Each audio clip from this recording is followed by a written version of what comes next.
Hai hai hai, welcome back again guys. Nah, di video kali ini mari kita lanjutkan review dari drama Kiss Six Sense episode 4. Udah pada nggak sabar kan, dan maaf ya agak telat.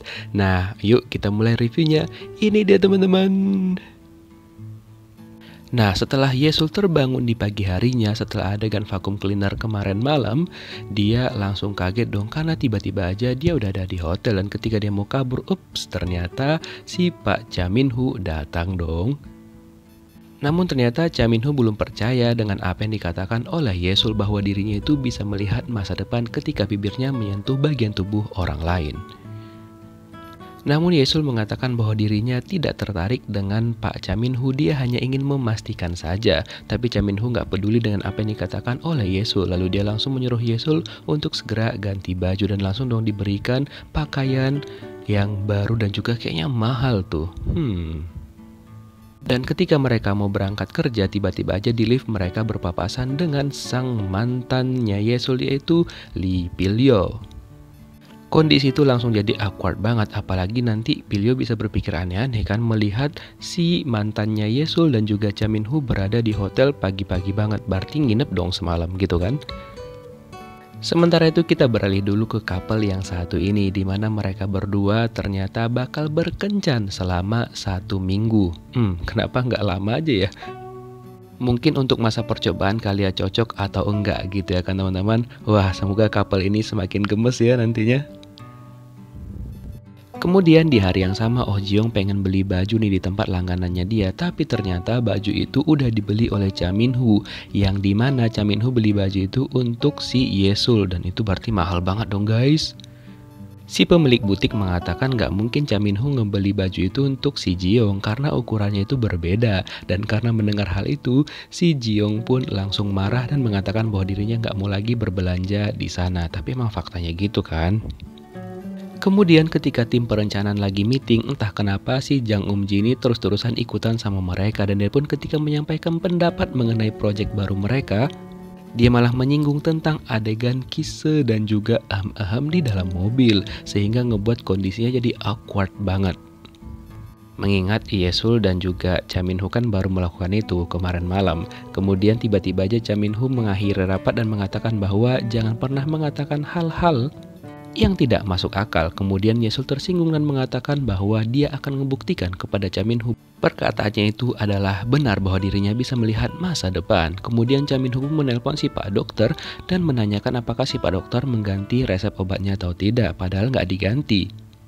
Cha Min-ho heran karena dirinya ngerasa sehat-sehat aja. Memang sih kemarin setelah dia kisse ataupun vacuum cleaner dia sempat merasakan sakit, dan juga dia langsung menggunakan kacamata hitam dan juga penutup telinga untuk menghindari efek samping yang dia rasakan ketika dia berciuman dengan orang lain. Tapi ternyata ketika dia selesai mengantar Yesul ke kamar, dia ternyata tidak merasakan efek samping yang seperti biasanya itu dia selalu rasakan. Malahan dia ngerasa sehat-sehat aja, dan dari sanalah dia mulai bingung nih. Dan memang mungkin itulah tandanya jodoh ya kan, kalau Yesul itu memang bisa menjadi obat untuk si Cha Min-ho. Setelah itu Yesul langsung membuktikan kepada Cha Min-ho bahwa omongannya benar. Mereka langsung bertemu dan si Yesul pun langsung nyium tangannya si Cha Min-ho dan mengatakan bahwa dia melihat di masa depan kalau hidungnya Pak Dok nanti bakal berdarah, kemungkinan dia berantem sama si Cha Min-ho. Dia juga langsung nyium tangan Cha Min-ho lagi dan melihat kemungkinan mereka bakal ada di sebuah gurun gitu yang berpasir dan juga banyak debu. Bahkan HP-nya si Cha Min-ho bakal pecah layarnya karena dia nyelamatin si Yesul yang tersandung batu. Nah, tapi di sini si Cha Min-ho belum percaya 100% dengan apa yang dikatakan oleh Yesul. Lalu Yesul mengatakan ya udah terserah percaya atau enggak, yang penting dia sudah membuktikan kepada si Cha Min-ho bahwa omongannya itu pasti benar karena dia sudah membuktikan dari dia sewaktu kecil. Kemudian Pil-yo datang menemui Cha Min-ho untuk membicarakan proyek mereka. Dan dia meminta kepada Cha Min-ho untuk merelakan si Yesul agar jadi manajernya dia. Tapi Cha Min-ho nggak mau dong, karena dia mengatakan bahwa dirinya masih memiliki banyak proyek yang akan dilakukan dengan Yesul.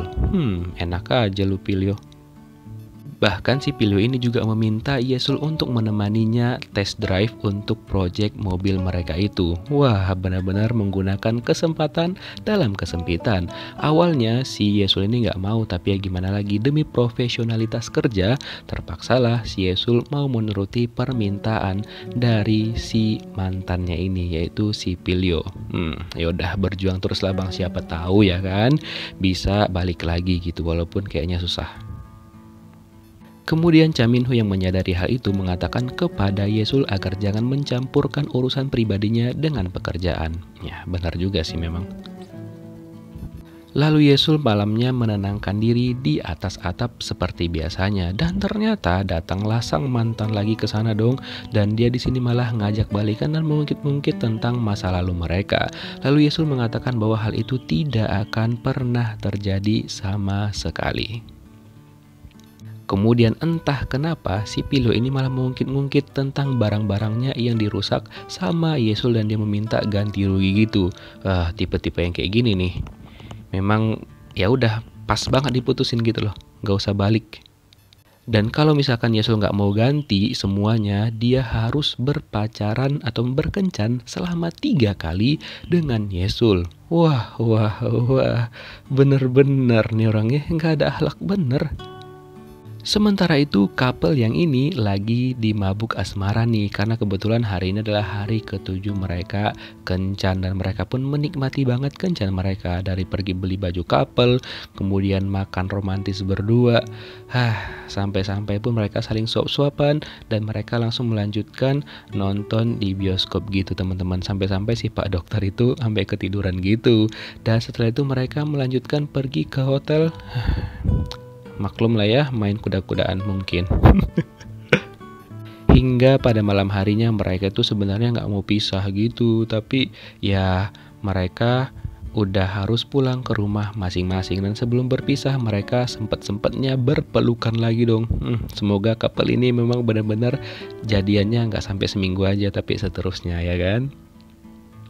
Setelah itu si Pak Dok dan juga si Jiyoung mampir ke rumahnya si Cha Min-ho, dan mereka berdua pun entah ngapain di sana, cuma ngeganggu doang. Bahkan si Pak Dok ingin nginep di sana, tapi Cha Min-ho tidak membolehkannya, dan ketika itulah Cha Min-ho tersadar kalau omongan dari si Yesul itu benar.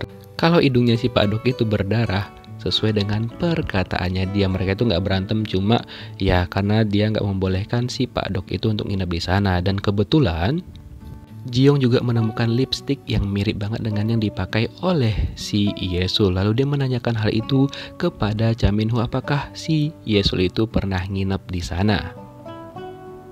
Namun Cha Min-ho tidak memberikan jawaban yang pasti, dia langsung pergi meninggalkan si Jiyoung. Tapi Jiyoung udah penasaran dan juga dia pun udah curiga, kayaknya emang bener kalau si Hong Yesul itu pernah nginep di rumahnya Cha Min-ho. Sementara itu Pilio pergi menemui sepupunya si Yesul karena nggak berhasil ya kan, dia udah pakai jalur orang dalam, dan dia pun meminta agar si sepupu Yesul ini mau ngebantu mereka agar bisa balikan lagi. Tapi ternyata setelah dicoba nih sama si sepupu Yesul itu, Yesul tetap nggak mau dan mengatakan bahwa apa yang dia lihat di masa depan itu, bahwa dirinya dan juga Pilio tetap tidak akan berjodoh. Jadi ya udah bakal sia-sia gitu loh. Keesokan harinya tibalah saatnya si Yesul itu bakal pergi dengan Pilio untuk mencoba proyek baru mereka. Dan ternyata tiba-tiba aja dong si Pak Cha Min-ho ikut dan nongol di depan mereka. Bucin detektif nih kayaknya, udah mulai nih. Dan ketika mereka sampai di tempat test drive, dan itu ternyata sesuai dengan yang dilihat oleh Yesul juga ketika dia mencium tangannya si Cha Min-ho pada waktu itu. Lalu Yesul menjelaskan kepada Cha Min-ho bahwa inilah yang dia lihat ketika dia mengatakan kepada Cha Min-ho bahwa dirinya bisa melihat masa depan. Dan memang di hari itu juga Yesul tiba-tiba aja kesandung dan langsung ditangkap sama Cha Min-ho, sehingga handphonenya dia itu jatuh dan layarnya pun pecah. Setelah itu Cha Min-ho juga langsung ngajak Yesul untuk pergi berdua, dan tidak jadilah Yesul pergi kencan sama si Pilio. Wah, udah bucin-bucin banget nih kayaknya ya. Nah dari situlah si Yesul itu langsung dipercaya 100% sama si Cha Min-ho, dimana Cha Min-ho mengatakan bahwa dirinya sekarang udah percaya dengan apa yang dikatakan oleh Yesul dan dirinya bisa melihat masa depan. Dia juga meminta Yesus untuk menceritakan semuanya apa yang terjadi kepada mereka berdua di masa depan. Dan si Cha Min-ho pun tiba-tiba mengeluarkan kalimat yang membuat Yesus ini kaget, di mana si Cha Min-ho secara nggak langsung nembak Yesus dan mengajak dia berkencan. Sontak itu ngebuat Yesul kaget dong dan juga shock. Tapi si Cha Min-ho memiliki sebuah syarat gitu. Tapi ketika dia mau mengatakannya, tiba-tiba aja si Ji-young datang. Kira-kira apa yang terjadi selanjutnya? Kita lihat di episode selanjutnya dari Rabu ini ya teman-teman. Thank you for watching. See you next video guys. Bye-bye.